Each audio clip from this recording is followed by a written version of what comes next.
Right, hello. I'm doing another dog video.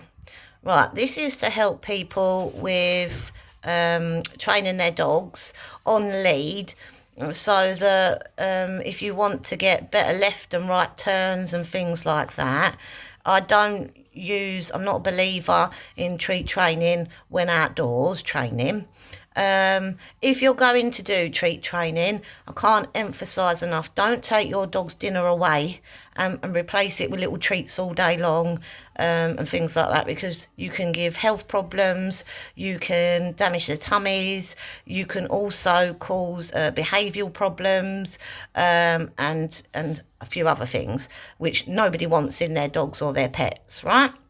So, what you need to be doing, if I explain it in a way that you understand, as a human, you wouldn't want to have little sweets, or be fed food before you go gym, and when you're at the gym working out, or when you come home, right? So the people code and the animal code is very similar, but you have to do it in the right way. So you think you wouldn't want to eat food when doing an exercise workout, and neither do your dogs, right? So if you're going to do treat training, the best way to do it is to do treat training in your garden or indoors only, right? Not when you're out walking or training your dogs. Right, getting back to what we're doing. Toy training, yeah, it's okay, but it's not going to hurt their tummies and things like that. But then you've also got to realise every time you go out, you've got to take a toy, right? Do you always want to keep carrying toys around when you're doing dog training? The same as your dogs, if you're going to do food treat training when you're out exercising, damaging their tummies and stuff, you take away your dog's treats, and I guarantee your dog is not trained at all, right? Nobody wants that. So even if you want to teach your dog basic training, have a bit of character and just as a pet, fair enough. If you just want your dog to be proper trained, then do it the right way. But anyway, everybody likes their dogs trained differently, but at the same time, long term, what's best for your pet or for you as well, is to do it the right way. So, right, getting back to doing the turns. You can use many things outside if you haven't got equipment.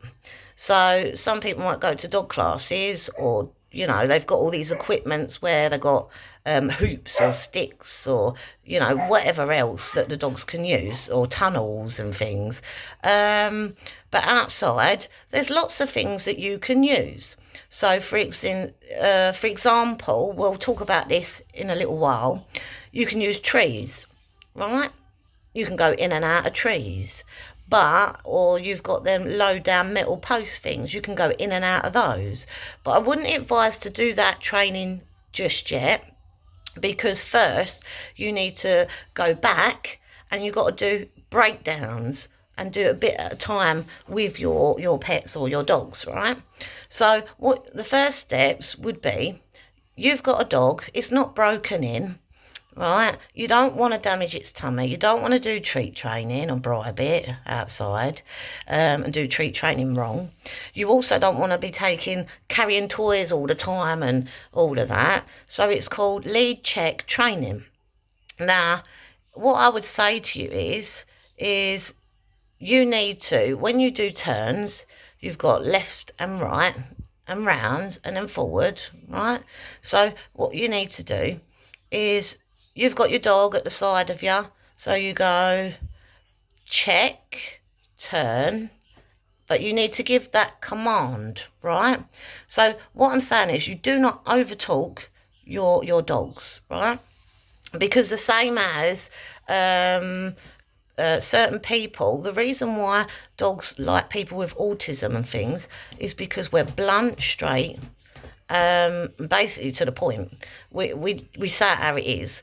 Where you get other people that tell porcupines and make up whatever and go blah blah blah blah. I went to the shop and then I went up the road and blah blah blah blah blah. Then I went on holiday. Oh, I got my hair done. Oh, I went and done this. Oh, I went and played football. Oh, I went about. Oh, blah, blah, blah, blah.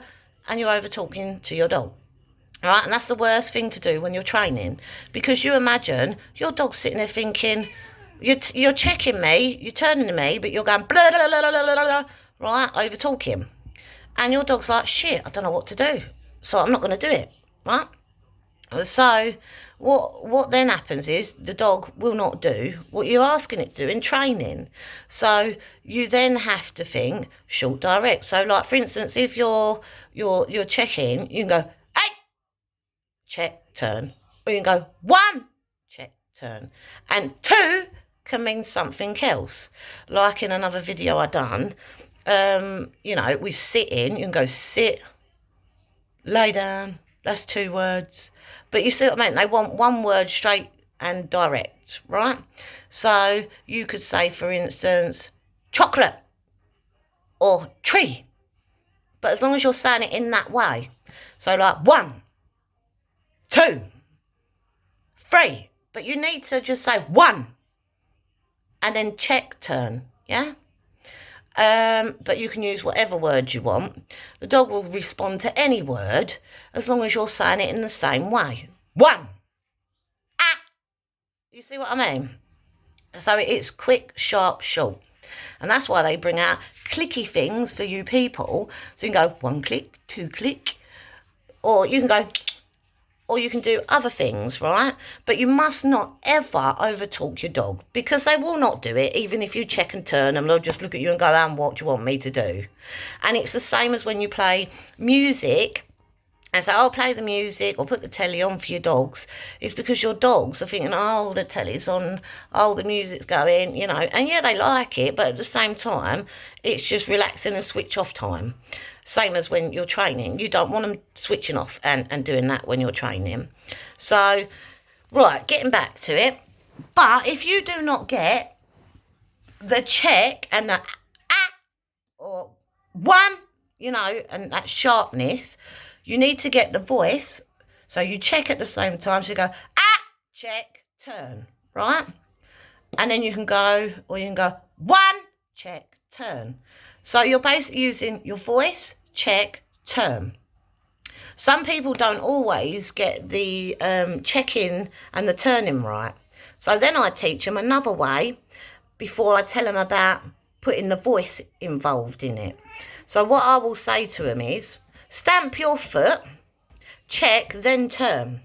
So your dog knows when you stamp your foot, you're going to check and turn. So you're giving them that little bit beforehand. So then you don't even need to use your voice and go, 1, check, turn.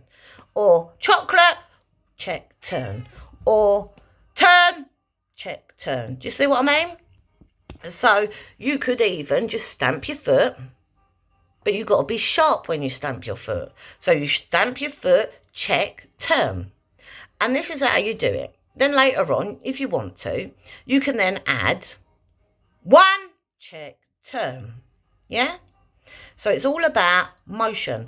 And other people might say, oh, if you're in the army and you're doing a march, it's a little bit like that. But it's no difference to like a dance. When people learn how to do dance steps and moves, same thing.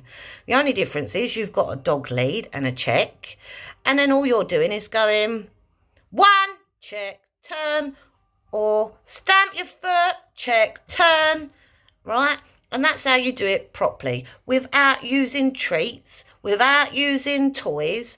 And you practice first the right turns. Or if you're left-footed, then you'd practice with the left foot. But remember, if your dog is on the left of you,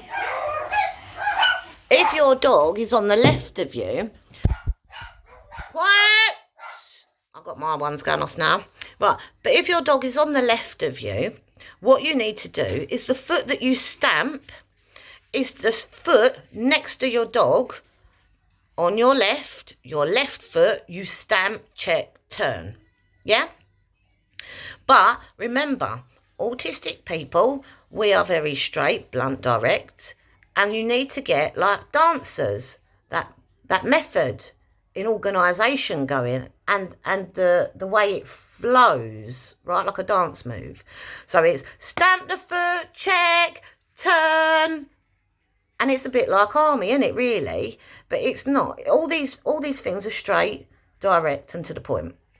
But if I go back to going, blah, blah, blah, blah, blah, oh, I'm checking you, I'm turning you, blah, blah, blah, I want you to turn, turn, turn, turn, turn, turn, turn, turn, turn, check, turn, da, da, da. That ain't going to work, right? So it's not your dog's fault. If you're not getting it right, then your dog won't get it right, yeah? If you get it right, your dog gets it right, yeah? So remember, if you're doing a right turn, it's the same thing. Your dog on your right, yeah? So you swap your dog from your left to your right. On your right side, you stamp your right foot, check, turn. Then eventually you can put in that 1, check, turn, yeah? Or whatever word you want to do. You could even go, turn, check, and then turn, yeah? But I wouldn't, it's a bit confusing because the first one you're saying turn, then you're checking, but then you're just turning your body. Yeah, you're not saying that turn twice, you're just saying turn at the beginning once, right? So it's all about being direct, blunt, straight to the point. Then once you get the left and right turns, I would advise you to work on 1 turn at a time. So for you people that can't do the check and a turn, right, or the check and a turn and the voice, and then I teach people, stamp your foot, check, turn. Because then you're giving the dog the warning, when you stamp your foot, you're going to check, you're going to turn. Right? The dog gets used to that. Now, once you practice with the left turns, then practice with the right turns. Or if you prefer to start with your right turns, start with your right turns and then work with your left turns. Right? Right. Once you get them turns done, the next one is going in and out. Right, so say you've got a row of trees, there's lots of trees everywhere you can use outside. Same as them little low down metal post things on the floor. You can just go in and out of those. But remember, when you go in and out of those, there's a certain way of doing it. So you want your dog, once you've got used to the left and right turns that we talked about, then you're basically doing similar things, going in and out, but using the check. And you can, when you go, if your dog's on your right, you just hold the lead. I'll have to do another video for this one.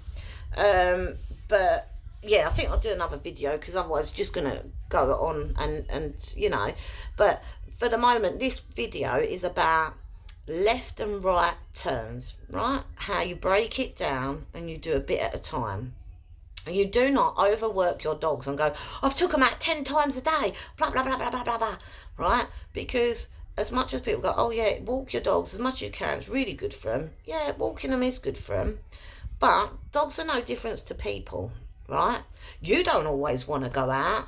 You don't always want to go to the gym. You don't always want to go off and do dancing. You don't always want to go off and do whatever activities outside.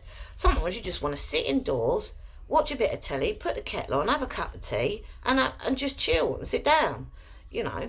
So dogs ain't that much different from people to a degree. But there is overworking your dogs, right? And then there's having fun and doing it the right way, breaking it down. Okay? And remember, a key factor, right? Break it down when training.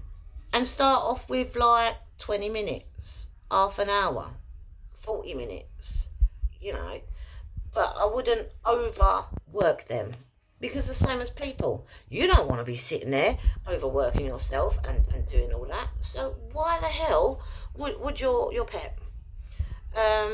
So in that sense, they feel the same way we do. Right. So now I've broken that down about left and right turns. Remember, start off with, if you're left-footed, start off with your left turns first.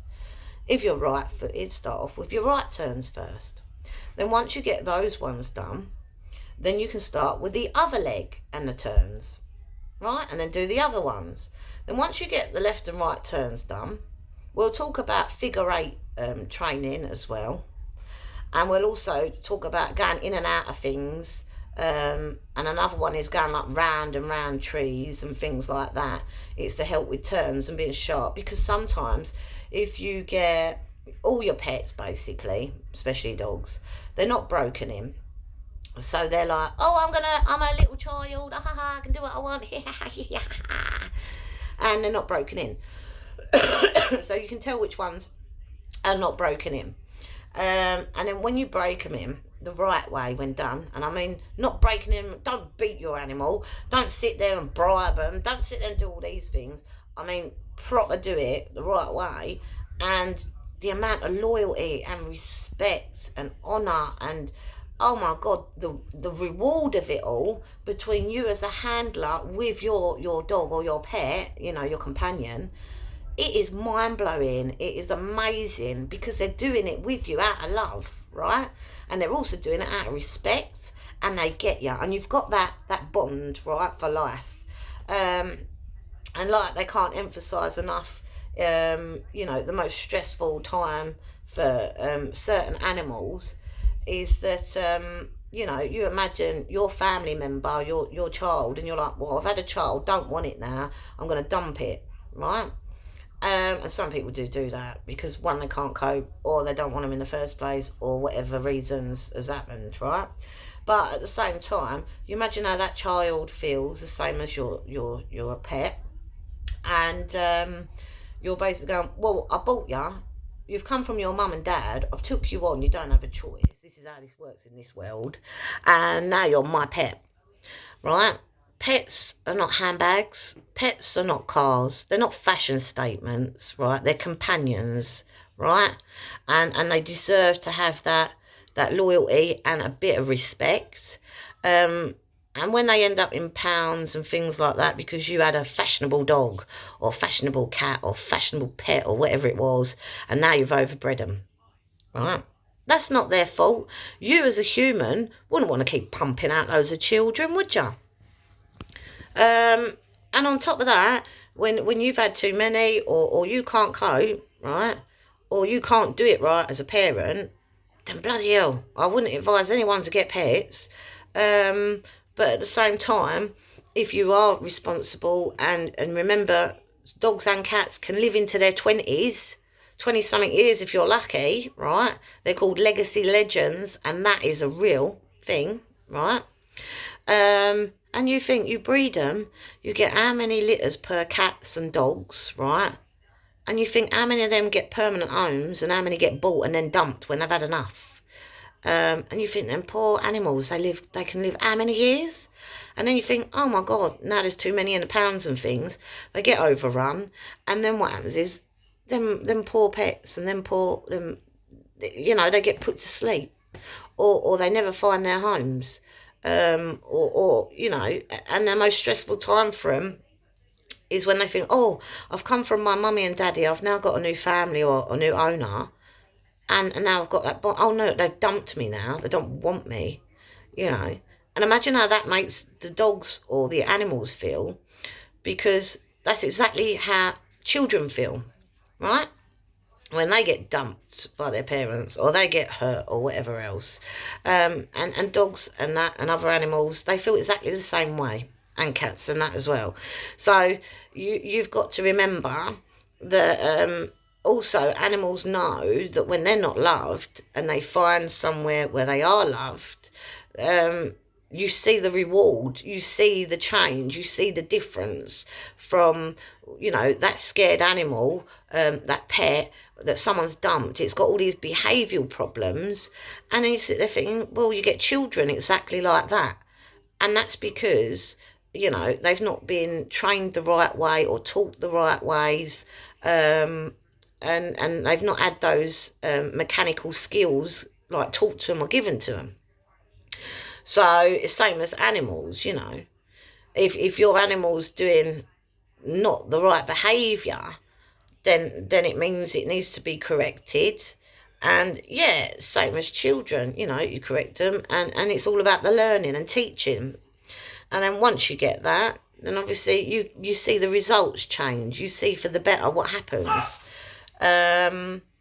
But yeah, it is the animal world. It's very it's a beautiful thing, the animal world. Yes, I know. You want kisses? I know. Yeah, I know. But yeah. So, anyways, right. So this was about dogs, but you get. Oh, I can talk for ages, right? And if my animals were here with me right now, they'd be like, oh, here we go, blah blah blah blah blah blah blah blah. because they don't like that. They like calm, chilled atmospheres and short and direct when training. Right, I'm off out of here. I hope this has helped. I've got one of my cats here sitting there going, give me some attention. Meow. Meow. Meow. You're beautiful. Yeah, yeah, yeah. And always remember to praise. And instead of doing treat training or toys, always remember to praise, by saying, oh, good, well done, good, good, baby, like that. And then just pet them, give them a bit of praise like that. That's much better. You ain't bribing them, you're not hurting their tummy or nothing, and you're doing it in the right way because you're praising them, and you're saying, like, you're good.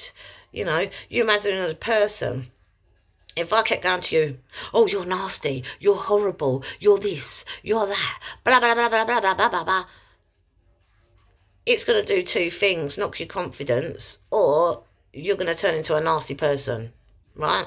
When people sit there giving you trauma after trauma, yeah? So, you imagine how pets feel, or animals feel. If you sit there going, oh, you're bad, you ain't doing it right, and doing whatever you do, then basically you're knocking your pet or your animal's self-esteem and confidence. So always remember praise, petting, and reinforcing it and going, good baby, well done, you're good, and petting, yeah? Right, I'm going. Hope this has helped. And, I'm not sitting there going, give me money, cha-ching, cha-ching, cha-ching. Because animal world, you wouldn't put a price tag on the people or your own children. And it's the same with the animal world, right? All I ever want out of this is that it gets done the right way, and you stop hurting the animal world and putting price tags on them. Because it ain't about your profit margin. It ain't about you making money. Or you might as well just left the animals alone in the wild and people appreciate them that way. But yeah. Right, I'm off out of here now. Because I've got things to do. Right, see you later. Hope this video helps.